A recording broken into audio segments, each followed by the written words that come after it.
আগ্নেয়াস্ত্রের আস্ফালন এবার কি রাজ্যে অব্যাহত রয়েছে? এই প্রশ্নটা আজকে বিভিন্ন মহল থেকে উঠতে শুরু করেছে, কারণ সোনামুড়ার একটি বিষয় এবার উদ্বেগ বাড়াচ্ছে। দুর্বৃত্তদের অবাধ বিচরণ ক্ষেত্রে পরিণত হয়েছে সোনামুড়া, যেখানে চুরি থেকে শুরু করে ছিনতাই, বাদ যাচ্ছে না খুন, রাহাজানির এখন প্রায় নিত্যদিনের ঘটনা। নেশার রবরবার সাথে পাল্লা দিয়ে বাড়ছে অবৈধ আগ্নেয়াস্ত্রের ব্যবহার। প্রকাশ্যে অস্ত্র নিয়ে ঘুরছে দুর্বৃত্তরা, আর যেগুলি প্রশাসনের নজরে আসলেও নেওয়া হয় না এমনই অভিযোগ একটা অংশ করছে, কিন্তু তার সংখ্যাটাও খুবই কম। তার নেপথ্যে কি আসলে নেশা বাণিজ্য, প্রশ্ন একাংশে। সোমবার রাতে সোনামুড়া থানাধীন মধুবন কলেজ রোড সংলগ্ন কালীবাড়ি এলাকায় এক নেশায় আসক্ত বাইক আরোহীর কাছ থেকে উদ্ধার হয়েছে একটি দেশীয় পিস্তল এবং ধারালো ছুরি। আর এই ঘটনায় মুহূর্তেই চাঞ্চল্য ছড়িয়ে পড়ে সমগ্র এলাকায়। যদিও পুলিশ অভিযুক্তদের বাইক সহ একটি আগ্নেয়াস্ত্র উদ্ধার করতে সক্ষম হয় এবং বাইকটিকে সোনামুড়া থানায় নিয়ে আসে, যার নম্বর TR07E7211। এই বিষয়ে সোনামুড়া থানার ওসি তাপস দাস কি জানিয়েছেন শুনুন।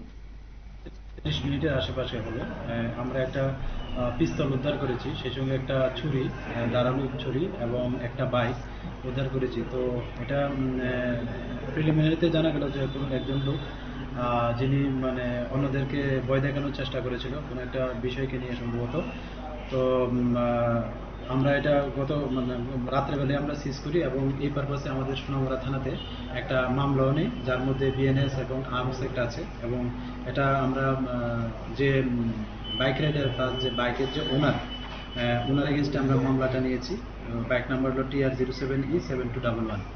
তো এটা আমরা এখনো তদন্ত চলছে জরুরিভাবে, এবং আমরা দেখছি যে এটার পিছনে কি রহস্য বা এটা এখানে কোথা থেকে আসলো, এবং এটার মানে মূল পারপাস কি, এগুলি আমরা সবগুলি খতিয়ে দেখছি।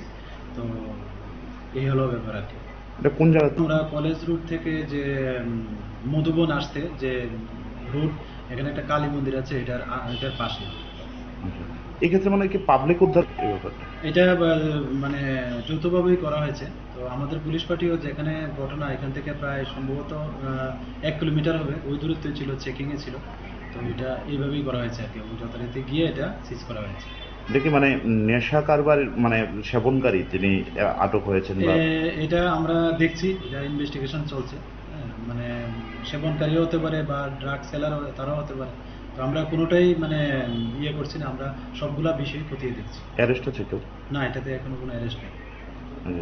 জিনিসগুলো শুধু উদ্ধার হয়েছে, এবং যে যার এগেনস্টে কেস হয়েছে উনিও এখন মানে বাড়ি থেকে পালাতক আছে। যদিও আমাদের পুলিশ এখনো ওই জায়গাতে দেখছে, মানে সার্চিং করছে, যে লোকাল এরিয়াগুলো আছে আরো সাসপেক্টেড যে প্লেসগুলো আছে এগুলিতে এখনো মানে তল্লাশি চলছে। এক্ষেত্রে মানে কেউ কি সুনির্দিষ্ট কোনো কমপ্লেন থানাতে করেছিল লিখিত? এটা আমরা একটা ওরাল রেকর্ডেড মানে কমপ্লেন নিয়েছি, যেটা যে কোনো পাবলিক মানে যখন কোনো অভিযোগ মানে করে আমরা এটা মানে পুলিশ আমরা মানে একটা রেকর্ডেড কমপ্লেন আমরা নিয়ে থাকি, এবং ওইটার বেসিসে আমরা একটা এই কেসটা মানে নেওয়া হয়েছে। মানে শতপ্রণোদিত মামলা পুলিশ? না, এটা ঠিক না। এটা মানে শতপ্রণোদিত আমরা পুলিশ নিচ্ছি, কিন্তু এটা একজন কমপ্লেনেন্ট আছে যার সামনে ঘটনাটা হয়েছিল, উনি বলেছেন, আমরা রেকর্ড করেছি। মানে সেই কমপ্লেনার এটা এখন তদন্তের সাথে এখন বলতে পারছি না। ওসি তাপস দাসের বক্তব্য আপনারা শুনলেন। তবে এক্ষেত্রে একটি মামলা নিয়ে অভিযুক্তকে জালে তোলার চেষ্টা চালানো হচ্ছে। আনা হয়েছে ফরেন্সিক টিমকেও, এবং উদ্ধারকৃত পিস্তলটি 7.65 বলে জানা গেছে, যাতে বুলেটও ছিল। এই ব্যাপারে সোনামুড়া থানায় একটি মামলা গ্রহণ করা হয়েছে নতুন বিএনএস ধারা এবং আর্মস অ্যাক্ট অনুসারে। এই মামলার বাইক রাইডার এখনো পর্যন্ত পলাতক আছে। তবে কে কে এই চক্রের সঙ্গে যুক্ত রয়েছে, অপরাধীদের আইনের আওতায় আনতে সব ধরনের ব্যবস্থা নেওয়া হচ্ছে বলে জানিয়েছেন ওসি তাপস দাস। নিয়ে নিচ্ছি ছোট্ট একটি বিজ্ঞাপন বিরতির সঙ্গে থাকুন।